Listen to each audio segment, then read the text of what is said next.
जय श्रीमन नारायण। ए पर जे टिप्पणी हम करे जा रहल बा रामानुजदास श्रीमान गट्टू वेणुगोपाल स्वामी जी के द्वारा दिहल गयल बा। अध्याय 6 आत्म संयम योग श्लोक 41। प्राप्य पुण्यकृतां लोकान् उषित्वा शाश्वतीः समाः शुचीनां श्रीमतां गेहे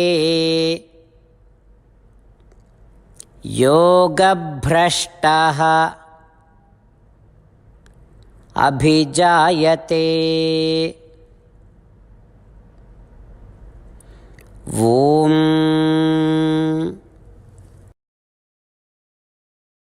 गीताचार्य श्री कृष्ण परमात्मा अर्जुन समेत हमनी सभे के आत्म संयम योग सिखा रहल बानी। परमात्मा कहत बाड़न की अर्जुन, अगर कौनो आकांक्षी आत्मदर्शन आ आत्म साक्षात्कार के प्राप्त खातिर योग के अभ्यास शुरू कर देला, लेकिन बीच में रुक जाला आ फिसल जाला आ स्वर्गीय सुख खातिर अभ्यास के स्थगित कर देला, ता एकरा में कौनो खतरा आ हानि ना होला।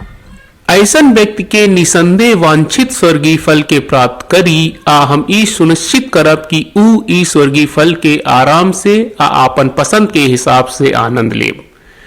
ए सुखन के ओ लोगन के संतुष्टि के अनुभव कहला के बाद जब आकांक्षी तय करी ई काफी बा, ता हम एगो परिवार में उनकर पुनर्जन्म की योजना बनाए। का आप लोग का पतावा कि ई परिवार का मतलब का होला? ई ऊ है जे आत्म साक्षात्कार के गहरा स्तर प्राप्त कहले बा। अर्जुन, हम ऊ लोग के ऐसन परिवार में जन्म सुनिश्चित करब ताकि पुनर्जन्म के बाद आकांक्षी आपन अभ्यास फिर से शुरू कर सके। जौन की पिछला जीवन में जौना अवस्था में पहुंचल रहे ओकरा से शुरू हुई। मतलब कि ओ लोग के शुरू से आ नया से फिर से आपन अभ्यास शुरू करे की कोई जरूरत नहीं के। हम ओ लोग के जन्म के इंतजाम ओ परिवार में करब जौन साधना के जारी रखे खातिर अनुकूल होखे, जहां से पहले के जन्म में एकरा के रोकल गयल रहे। यही से हम आकांक्षी खातिर आत्मदर्शन आ आत्म साक्षात्कार के प्राप्त खातिर एगो अद्भुत स्थिति बनाई।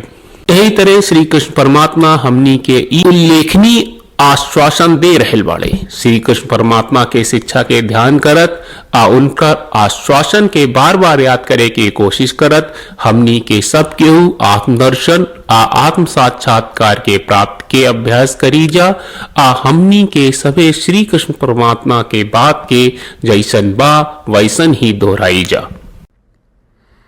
प्राप्य पुण्यकृतां लोकान् उषित्वा शाश्वती समाः शुचीनां श्रीमतां गेहे योगभ्रष्टोऽभिजायते। श्रीमद् भगवत गीता का पूरा सार श्री कृष्ण परमात्मा ने अध्याय 18वें के श्लोक 65 से 70 में 8 काम करे खातिर दिले बाड़े। श्री कृष्ण कहले, हम ओ लोगन से प्रेम करनी जो लोग इन 8 बातन के मान तारे। हम ओ भक्तन के हर तरह से रक्षा करब। श्री कृष्ण परमात्मा के द्वारा बोलल गईल संपूर्ण भगवत गीता सुनला के बाद अर्जुन कहले, करिष्ये वचनम त्वा, जेके मतलब बा, कृष्ण मैं उही करब जौन आप कही। यही कारण बा श्री कृष्ण अर्जुन के हर तरह के सफलता आ विजय प्रदान करेले। आई परमात्मा के आपन व्रत देई कि हमनी के ये 8 गौ कर्म के पालन करी जा। ई वचन परमात्मा के देवे से बड़न कौनो पूजा तपस्या यज्ञ नहीं। हम 8 प्रण कहब जौन हमनी के करे के चाहिए। आप सब कृपया इन्हन के आपन दिमाग और दिल में सोची। श्री कृष्ण के आपन वचन देवे के ई तरीका में हमनी सबकी कल्पना करे के चाहिए कि श्री कृष्ण का चेहरा खुशी से चमकत बा और खुशी के एहसास करत बा। जय श्रीमन नारायण। यहाँ हमनी के 8 वादा बा। हमनी के पहला वादा, हे श्रीमन नारायण, आपका निर्देश के मुताबिक हम हमेशा तोहार ध्यान करब और तोहार बारे में सोचब। हमनी के दूसर वादा, हे श्रीमन नारायण, आपका सलाह का अनुसार हम हमेशा आपका भक्त रहब। हमनी के तीसर वादा, हे श्रीमन नारायण, हम आपन सब काम तोहरा सेवा के रूप में और तोहरा संतुष्टि खातिर करब। हमनी के चौथा वादा, हे श्रीमन नारायण, जैस की आप माने के कहले रहलू, हमरा बहुत विश्वास बा कि हम आपके होई और हम हमेशा आपन दोनों हाथ जोड़ के आपके नमस्कार करब और आपकी पूजा करब। हमनी के पांचवा वादा, हे श्रीमन नारायण, हमरा के तोरा बात माम एकम शरणम ब्रज 1866 याद कहले, जहाँ आप हमरा के आपन का अर्पित करे का कहा। श्रीमन नारायण, मैं हमेशा तोहरे शरण में रहब। हमनी के छठवां वादा, हे श्रीमन नारायण, हमरा के तोहरा बात माँ सुचहा 1866 याद कहले कि आप हमनी के शोक ना करे का आश्वासन दे रहे बड़े, हम अब और शोक ना करब। हमनी के सातवां वादा, हे श्रीमन नारायण, आपने हमरा खातिर श्रीमद् भगवत गीता के वितरण करके हम सबके कृपा कहले और आशीर्वाद दहले बा। हम वादा करत बानी कि रोजाना कम से कम एक श्लोक पढ़ब या सुनब। हमनी के आठवां वादा, हे श्रीमन नारायण, आप गीता के पूरा मानवता तक ले गयलू। हम गीता में आपके दिव्य वचन के उन भक्तन तक पहुँचावे के प्रयास करब जे गीता से अपरिचित बा। हे श्रीमन नारायण, हम उई करब जौन तू करे का कहब। हम ऐसन व्यवहार करब जैसन आप चाहत बानी और हम खाली आपका खातिर काम करब। श्रीमन नारायण के रोज आपन वचन देहल कि हम ओइस करब जैस आप कहत बानी, ई अपने आप में बड़न पूजा बा। श्रीमन नारायण, करशे वचनम त्वा। श्रीमन नारायण, हम तोरे निर्देश के मुताबिक काम करब। सर्वम श्री कृष्ण अर्पणम अस्तु। जय श्रीमन नारायण। प्राप्य पुण्यकृतां लोकान् उषित्वा शाश्वतीः समाः शुचीनां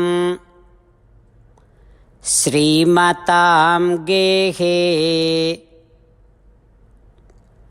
योगभ्रष्टः अभिजायते। ॐ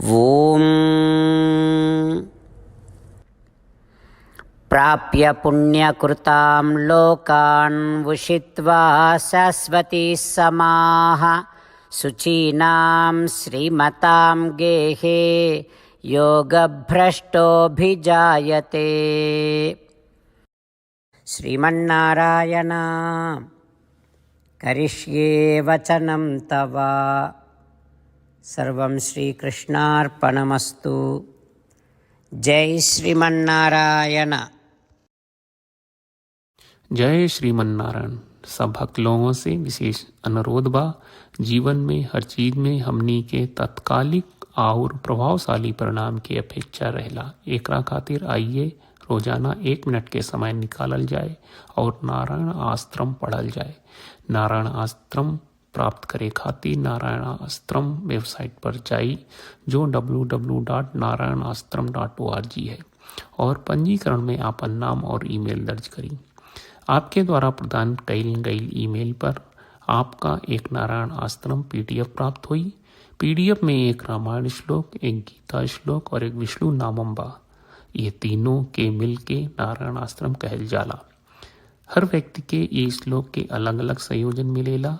जब हर कोई 24,000 भक्तन के साथ रोजाना आपन नारायण आश्रम पढ़त आ सुनत बा, ता हर दिन संपूर्ण रामायण का 1 दौर, श्रीमद् भगवत गीता पारायण के 33 दौर और श्री विष्णु सहस्त्रनाम स्तोत्र पारायण के 24 दौर प्रतिदिन पूरा होएला। ई एक बहुत ही उल्लेखनीय और विलक्षण परिणाम बा, जौन हर एक दिन ऐसकरे से निकलेला।